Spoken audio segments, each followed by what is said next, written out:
गुरु माँ और गुरु अरहंत को मेरा प्रणाम। आज हमारा टॉपिक है टॉक्सिक पैटर्न ऑफ स्टडी। इसका मतलब क्या होता है कि स्टूडेंट्स का पढ़ने का रॉन्ग तरीका, ऐसा गलत तरीका जिससे उनके स्वास्थ्य पर, उनके मानसिक स्वास्थ्य पर और उनकी इमोशन पर बहुत ही नेगेटिव प्रभाव पड़ता है, जिसके द्वारा वो रेगुलर स्ट्रेस के अंदर रहते हैं, टेंशन में रहते हैं। हम इसको 3 पार्टों में डिवाइड करेंगे।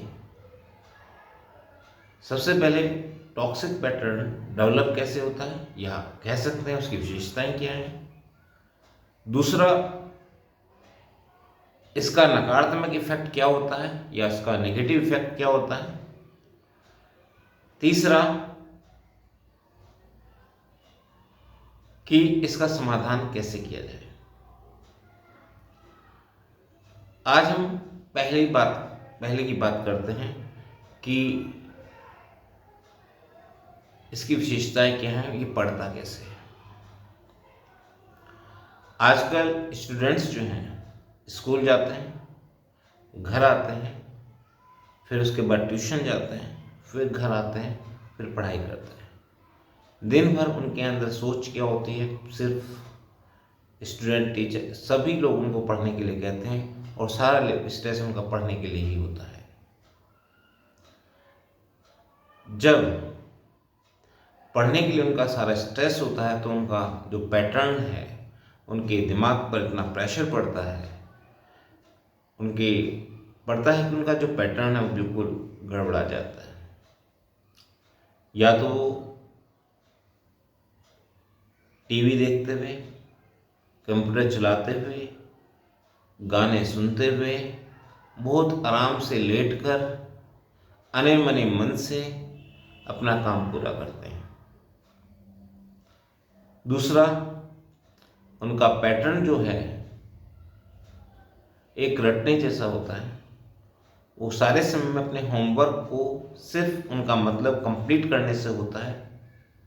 वो जो लिखते हैं बिना समझे हुए लिखते हैं, बिना जानते हुए करते हैं, तो ये मेथड भी गलत हो जाता है, रॉन्ग पैटर्न होता है। वो आगे जा कर के, चूँकि उन्हें कुछ आता नहीं है, मेहनत वो पूरी कर रहे होते हैं, तो बाद में जब उनके मार्क्स कम आते हैं तो ये उनके इमोशन पे और उनके हेल्थ पे और उनके टेंशन पे बहुत बड़ा इफेक्ट डालता है। स्ट्रेस में आते हैं और स्ट्रेस में रहते हैं। कई बार बच्चे लगातार पढ़ते चले जाते हैं बिना रेस्ट किए हुए, क्योंकि मैंने बताया शेड्यूल इस तरह का बना हुआ है कि वो बिना रेस्ट के पढ़ते रहते हैं, और वो उस वक्त भी पढ़ते रहते हैं उनका बॉडी और माइंड बिल्कुल थका हुआ होता है। इससे उनके माइंड में कोई चीज़ जाती नहीं है, लेकिन वो वर्क लगातार करते रहते हैं। अब इसकी वजह से उनकी जो लाइफ स्टाइल्स है, जीने का जो स्टाइल्स है, वो बिल्कुल अनियमित हो जाता है। या तो वो ओवर ईट करने लगते हैं, या अनहेल्दी फूड बहुत ज़्यादा खाते हैं, या खाना बिल्कुल बंद कर देते हैं, या स्पेसिफिक चीज़ों को खाते हैं जो उनको नुकसान पहुंचाती हैं। और जब वो काम भी करते हैं तो ज़्यादा ओवर थिंकिंग करते हैं, टेंशन में रहते हैं और स्ट्रेस में रहते हैं कि अब हमें कल क्या करना है, परसों क्या करना है, हमारे पास इतना वर्क है, क्या करें। ये सारी जो विशेषताएं हैं, ये किसकी हैं? टॉक्सिक स्टडी पैटर्न की हैं। अब जो हम डिस्कस करेंगे इसके नेगेटिव इफेक्ट क्या होते हैं, उसके बारे में हम बात करेंगे। सबसे पहला जो इसका इफेक्ट है, बच्चे मानसिक रूप से थके हुए होते हैं और लगातार वो टेंशन में रहते हैं। उनका स्ट्रेस लेवल बहुत ज़्यादा हाई होता है। इसकी वजह से उनकी याददाश्त कम हो जाती है और वो ध्यान से पढ़ भी नहीं पाते हैं, ध्यान भी नहीं कर पाते, ध्यान से पढ़ नहीं पाते हैं। इसका मतलब क्या है, किताब उनके हाथ में होती है और वो खाली पढ़ते जाते हैं, लेकिन उनके दिमाग के अंदर कुछ भी नहीं जाता है।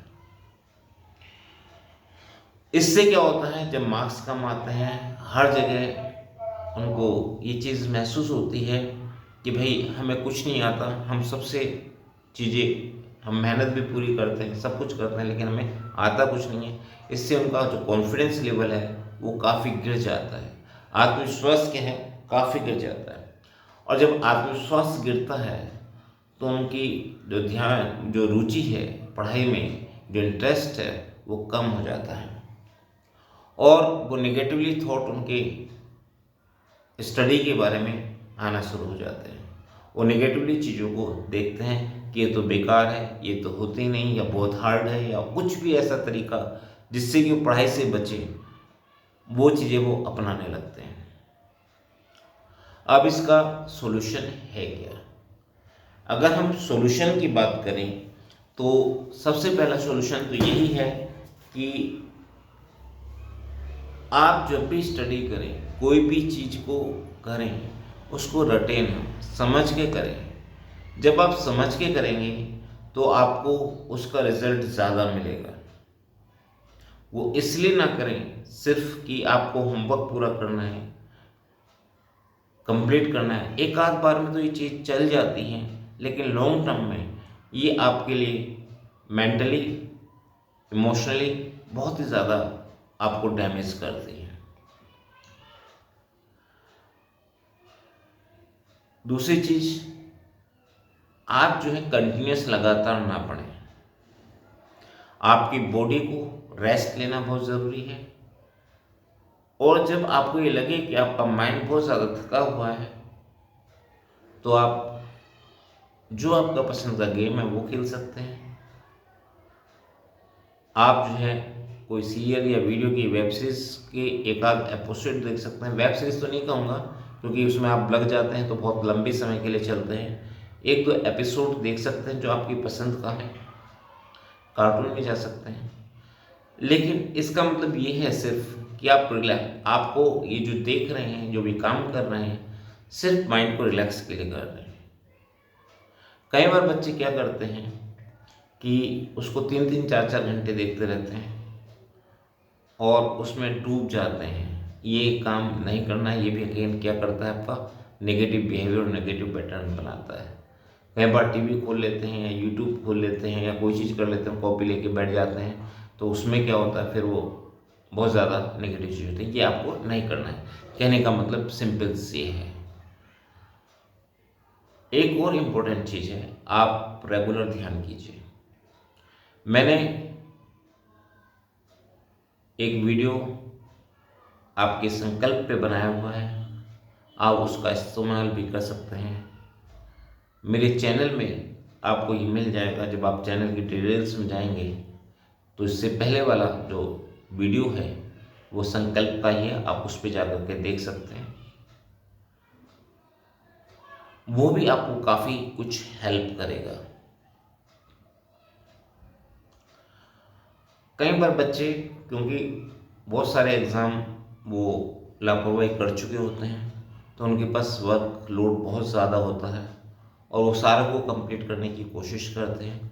वो हमेशा पॉसिबल नहीं हो पाता है।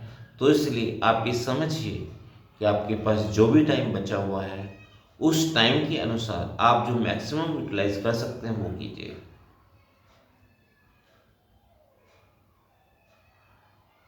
अपने टाइम टेबल को फ्लेक्सिबल टाइम टेबल बनाइए।